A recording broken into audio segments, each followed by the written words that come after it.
Americans do not want and cannot afford another war in the Middle East. On Saturday morning, Americans woke up to the shocking news that our nation was at war again in the Middle East.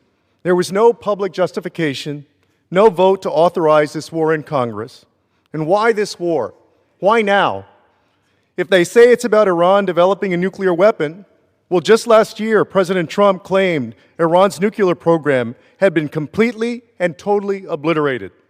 In fact, Iran is further from perfecting a nuclear weapon now than it's been in years.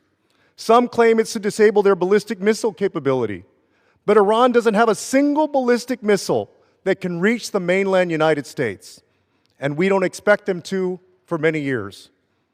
Is this about terrorism? It's true that Iran has helped finance and supply groups like Hamas and Hezbollah over the years, but they too are much weaker, much less capable after 2 years of conflict. So why now? Well, Secretary Rubio told us himself. He said that Israel was going to strike Iran, which would have triggered Iranian strikes on U.S. forces in the region.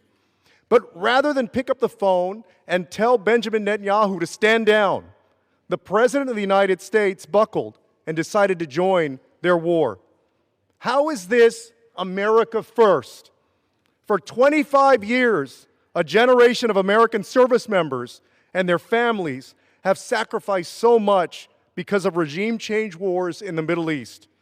President Trump is now asking yet another generation of Americans to sacrifice in the hope that this time it will go differently than Iraq, Afghanistan, or Libya. This is Donald Trump's war. This is Benjamin Netanyahu's war. Your vote today will determine whether this is your war too. I urge you to support this resolution, and I yield back.